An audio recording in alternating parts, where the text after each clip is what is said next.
সুপ্রিয় দর্শক ও প্রিয় শিক্ষার্থীবৃন্দ, প্রীতি ও শুভেচ্ছা।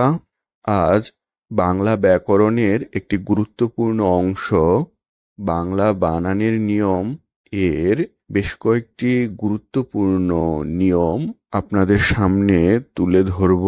আশা করি এই নিয়মগুলো আপনাদের জানা থাকলে বানান ভুল হওয়ার মতো অনাকাঙ্ক্ষিত পরিস্থিতিতে পড়তে হবে না। তাছাড়া বিভিন্ন একাডেমিক ও প্রতিযোগিতামূলক পরীক্ষায়ও এই নিয়ম কেন্দ্রিক প্রশ্ন উত্তর সহজতর হবে। তো চলুন মূল পাঠে যাওয়া যাক। আমাদের এ পর্যায়ের পাঠ হচ্ছে বাংলা বানানে হ্রস্ব উকার ব্যবহারের নিয়ম।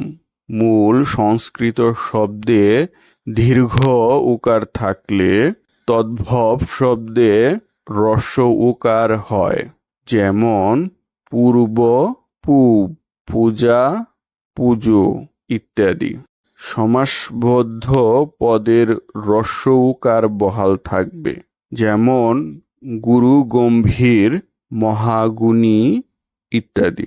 বিদেশি শব্দের বানানে সাধারণত হ্রস্ব উকার বসে, যেমন ক্যাপসুল, বুলেট ইত্যাদি।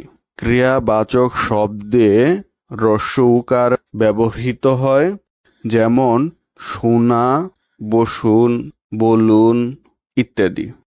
হ্রস্ব উকার বিশিষ্ট প্রত্যয়যোগে নতুন শব্দে হ্রস্ব উকার বজায় থাকে, যেমন আধ যোগ উলি, আধুলি ইত্যাদি। দ্বিরাবৃত্ত শব্দের হ্রস্ব ধ্বনিতে সর্বত্রই হ্রস্ব উকার হয়, যেমন কাটাকুটি, খুনুখুনি, খোলাখুলি, জোরাজুরি, পুরোপুরি ইত্যাদি। এরই সাথে আমরা দেখব বাংলা বানানে দীর্ঘ উকার ব্যবহারের নিয়ম। তৎসম শব্দে দীর্ঘ উকার বা দীর্ঘ উ ব্যবহৃত হয়, যেমন উর্মি, উর্না, বধূ, প্রতিভু। সন্ধি ঘটিত কতিপয় শব্দে দীর্ঘ উকার ব্যবহৃত হয়, যেমন মরু যোগ উদ্যান, মরুদ্যান। কটু যোগ উক্তি, কটুক্তি। লঘু যোগ উর্মি, লঘুর্মি। সমাসবদ্ধ পদের পূর্বপদের দীর্ঘ উকার বহাল থাকে, যেমন কূটনীতি, ঘূর্ণিপাক, পূর্ণমান, রূপ, রস।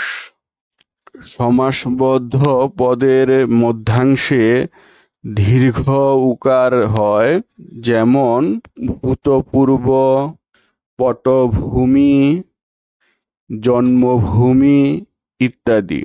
বাংলা ভাষার কয়েকটি মাত্র শব্দের শেষে দীর্ঘ উকার হয়, যেমন প্রতিভু, শ্মশ্রু, স্বয়ম্ভু, ক্ষুদ্রু, চম্পু, মরুভূ, প্রসূ, খল্পু, চমু, ফলপ্রসূ, স্বর্ণপ্রসূ, বীরপ্রসূ, ক্রিয়াপ্রসূ।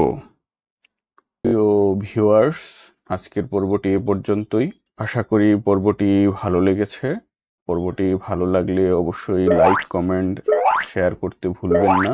আর যদি এখনো আমার চ্যানেলটি সাবস্ক্রাইব করে না থাকেন, অনুগ্রহপূর্বক সাবস্ক্রাইব করে নেবেন। আর যারা আমার চ্যানেলটি সাবস্ক্রাইব করেছেন তাদের সকলের প্রতি আন্তরিক কৃতজ্ঞতা ও ভালোবাসা। সকলের সুস্বাস্থ্য ও নিরাপদ জীবন প্রত্যাশা রেখে আজকের মতো শেষ করছি। আল্লাহ হাফেজ।